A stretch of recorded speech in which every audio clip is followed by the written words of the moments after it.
சிறிய கிராமமான செம்பூரில் கார்த்திக் என்ற சிறுவன் வாழ்ந்தான். அவன் மிகவும் புத்திசாலி. ஆனால் அதைவிட அதிகமாக அவனுக்கு நேரமென்றால் பிடிக்காது. பள்ளிக்கு தாமதம், வீட்டுப்பணிக்கு தாமதம், நண்பர்களை சந்திக்கவும் தாமதம். எல்லாவற்றிலும் அவன் ஒரே பதில்: நாளை பார்த்துக்கலாம்.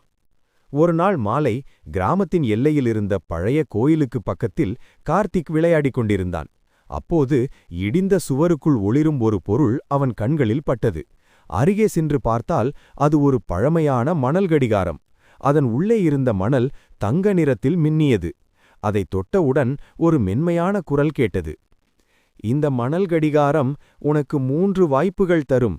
ஒவ்வொரு முறையும் மணலை திருப்பினால் நீ நேரத்தை மாற்றலாம். ஆனால் கவனம், நேரம் விளையாட்டு அல்ல. கார்த்திக் இதை கனவு என்று நினைத்தான். ஆனால் ஆர்வம் மேலோங்கியது.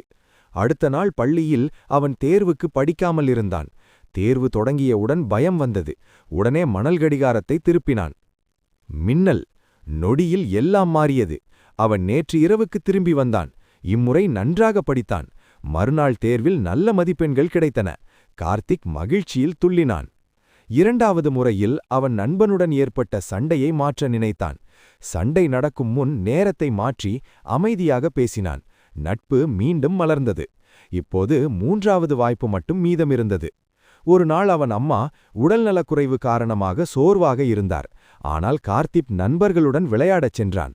திடீரென அம்மா மருத்துவமனையில் சேர்க்கப்பட்டார் என்ற செய்தி வந்தது. மனமுடைந்த கார்த்திக் அம்மாவை கவனிக்காமல் போனதை மாற்ற வேண்டும் என்று நினைத்து கடிகாரத்தை 3வது முறையாக திருப்பினான். ஆனால் இந்த முறை எதுவும் நடக்கவில்லை. அதே குரல் மீண்டும் கேட்டது: நேரத்தை மாற்ற முடியும், ஆனால் பொறுப்பை மாற்ற முடியாது. இப்போது நீ கற்றுக்கொள்ள வேண்டியது இதுதான். கார்த்திக் கண்களில் கண்ணீர் வந்தது. அவன் அம்மாவின் அருகில் அமர்ந்து இனிமேல் நேரத்தை மதிப்பதாகவும் தன் பொறுப்புகளை தள்ளிப்போட மாட்டேன் என்றும் உறுதியளித்தான். சில நாட்களில் அம்மா நலமடைந்தார். மணல் கடிகாரம் மெதுவாக சாதாரண மணலாக மாறியது. அன்று முதல் கார்த்திக் நேரத்தை மட்டுமல்ல, வாழ்க்கையையும் மதிக்கத் தொடங்கினான். நீதி: நேரத்தை மாற்றலாம் என்று நினைக்காதே. நேரத்தை மதித்தால் வாழ்க்கையே மாறும்.